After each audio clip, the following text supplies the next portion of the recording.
Good day mga katuwils!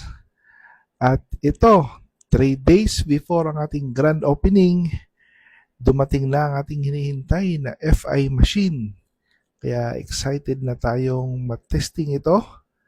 Kaya wag na nating patagalin pa. Buksan natin at samahan nyo akong i-activate at i-testing ang ating bagong FI machine. Hi mga katuwils! Ayun, medyo kinabahan tayo doon kanina. Pero so far, no, tinesting na natin at all goods naman siya. Functional lahat. So magagamit natin siya ng maayos sa ating mga servicing. So ayun, no? Ito na yung ating FI machine na hinihintay. So capable siya mag-test ng fuel injectors ng big bike at saka small bike. Actually, kahit 4 wheels, no, pwede nating i-testing dito. So, ayun. Ano nga ba ang kahalagahan? Bakit tayo nag-invest ng FI machine? So, yung importansya ng FI machine is malaking tulong, no, sa pag-test, no, sa dadiagnose natin sa ating mga FI or fuel injectors. So, unang function niya, pinaka-importante, matitest natin ang kanyang resistance ng kanyang solenoid. Okay? So, bakit kailangan? Although, pwede ninyo siyang gawin gamit ang multi-tester, pero pag may machine kayo, all-in-one na. So, hindi nyo na kailangan ng tester, pwede na ninyong i-test ang resistance ng mga solenoid ng injector ninyo.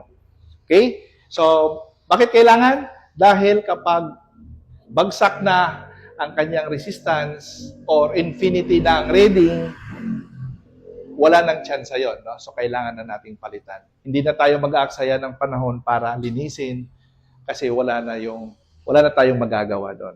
Okay? So, ayun, no? At the same time, matitest natin ang kanyang fuel spray pattern. Malalaman natin kung automized pa ba or pino pa ang buga ng inyong mga injector. So, matitest din natin kung tama pa ang volume, ang dami ng gasolina na binubuga ng inyong injector. So, malalaman natin yan dito. So, ayun. Masasimulate din natin ang engine RPM, no? Pwedeng high speed, low speed, so middle speed. So, malalaman natin ang performance ng injector ninyo kung kaya pa niyang sumabay, no, doon sa nagbabari na engine RPM ng inyong mga makina. Ayun. Tapos, cleaning, no? So, meron siyang injector cleaner na gumagamit ng ultrasonic, no, frequency, no? So, high vibration frequency siya. So, para linisin ang ating mga injector at iba pang parts ng motor, no, kagaya ng mga jettings ng carburetor. So, pwedeng-pwede siya dito.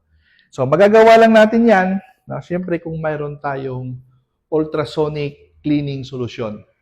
So, sinamahan na natin. Ito yung pinili ko. Actually, napakarami nito sa market, no?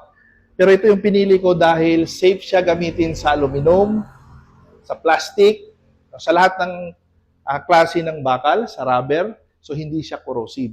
So, safe siyang gamitin. Kaya ito yung pinili ko. Okay? So, kamatch siya ng machine natin. At the same time, sinamahan na natin siyempre ng solution, yung pang-testing solution natin. Okay? So, ito naman yung gagamitin natin pang testing ng inyong mga injector.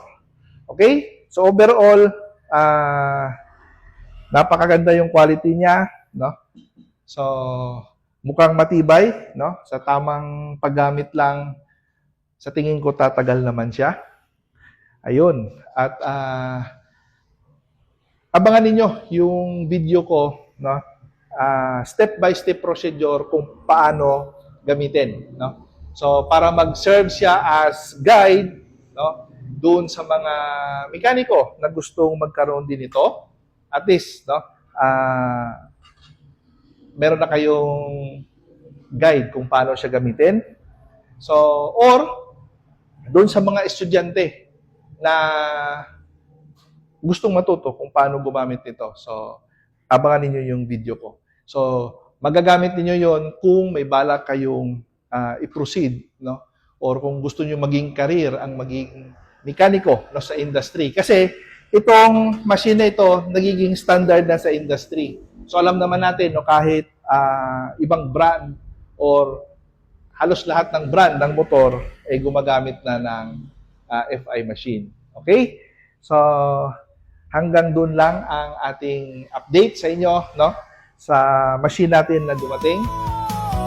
Maraming salamat.